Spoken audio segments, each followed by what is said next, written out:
ಸುಮಾರು ಜನಕ್ಕೆ ESI ಏನು ಫೆಸಿಲಿಟೀಸ್ ಇದೆ ಹೀಗೆ ತಗೋಬೇಕು ಅಂತ ಗೊತ್ತಿರಲ್ಲ. ಪಾಪ ಸುಮಾರು ಜನ ಎಮರ್ಜೆನ್ಸಿಗೆ ಅಡ್ಮಿಷನ್ ಬರ್ತಾರೆ ಹಾಸ್ಪಿಟ್ಲಿಗೆ, ESI ಹಾಸ್ಪಿಟ್ಲ್ ನಮ್ಮದು ಕಾರ್ಡ್ ಇದೆ ಅಂತ. ಆವಾಗ ಗೊತ್ತಾಗುತ್ತೆ ಅವ್ರಿಗೆ ನೋಂದಣಿ ಮಾಡಿಸ್ಬೇಕಾ, ಅವ್ರ ಫ್ಯಾಮಿಲಿ ಮೆಂಬರ್ಸ್ನ ಅದರಲ್ಲಿ ಇನ್ಕ್ಲೂಡ್ ಮಾಡಬೇಕಾ ಅಂತ ಸುಮಾರು ಜನಕ್ಕೆ ಗೊತ್ತೇ ಇಲ್ಲ. ಅದನ್ನು ನಾವು ಅವೇರ್ನೆಸ್ ಕ್ರಿಯೇಟ್ ಮಾಡೋದೇ ಒಂದು ದೊಡ್ಡ ಟಾಸ್ಕ್ ಆಗಿದೆ.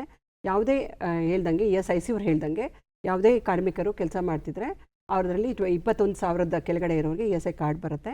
ಅಲ್ಲಿರೋ HR ಅವ್ರಿಗೆ ಅದನ್ನು ನೋಂದಣಿ ಮಾಡಿಸ್ಬಿಟ್ಟು ಅಲ್ಲಿ ಮತ್ತೆ ಫ್ಯಾಮಿಲಿ ಮೆಂಬರ್ ಹೇಳ್ದಂಗೆ ಗಂಡ ಕೆಲಸ ಮಾಡ್ತಿದ್ರೆ ಹೆಂಡತಿ ಮತ್ತು ಮಕ್ಕಳು ಮತ್ತು ಅವ್ರ ತಂದೆ ತಾಯಿಯವ್ರನ್ನ ಆ ESI ಕಾರ್ಡಲ್ಲಿ ನೋಂದಾಯಿಸಬೇಕು. ಆವಾಗ ನಮಗೇನಾಗುತ್ತೆ, ಡಾಕ್ಟರ್ಸ್ ಆಗಿ ಅವ್ರ ಹಾಸ್ಪಿಟ್ಲಿಗೆ ಬಂದಾಗ ನಾವು ಆನ್ಲೈನಲ್ಲಿ ಅವ್ರ IP ನಂಬರ್ ಅಂತ ಇರುತ್ತೆ, ಯುನೀಕ್ ಒಂದು ನಂಬರ್ ಕೊಡ್ತೀವಿ ನಾವು ಅವ್ರಿಗೆ. That is insurance person number ಅಂತ, IP ನಂಬರ್ ಅಂತ. ಆ IP ನಂಬರ್ನ ಅವರು ಆನ್ಲೈನಲ್ಲಿ ಓಪನ್ ಮಾಡಿದಾಗ ನಮಗೆಲ್ಲ ಡೀಟೇಲ್ಸು ಬರುತ್ತೆ, ಅವ್ರ ಫ್ಯಾಮಿಲಿ ಫುಲ್ ಡೀಟೇಲ್ಸು, ಹೆಂಡತಿ ಮಕ್ಕಳು ತಂದೆ ತಾಯಿ ಎಲ್ಲರ ಹೆಸರು ಇದ್ದರೆ ಅವಾಗ ಏನೇನು ಬೆನಿಫಿಟ್ ಸಿಗುತ್ತೆ ಅಂತ ನಾವು ಹೇಳ್ಬೋದು. ದಯಮಾಡಿ ಎಲ್ಲ HRಸ್ಗೂ ಎಲ್ಲ ಅಲ್ಲಿ ಅವ್ರು ಕೆಲಸ ಮಾಡ್ತಾ ಇರೋ ಎಂಪ್ಲಾಯೀಸ್ಗೆ ESI ಕಾರ್ಡ್ ಕೊಟ್ಟು, ESI ಕಾರ್ಡ್ ಇದೆ ಅದರಲ್ಲಿ ಏನೇನು ಲಾಭ ಬರುತ್ತೆ ನಿಮಗೆ ಅಂತ ಅವ್ರು ತಿಳಿ ಮಾಡಿಕೊಡೋದು ಇದರಿಂದ ಒಂದು ಕೇಳ್ಕೊಳ್ಬೇಕಾಗಿತ್ತು.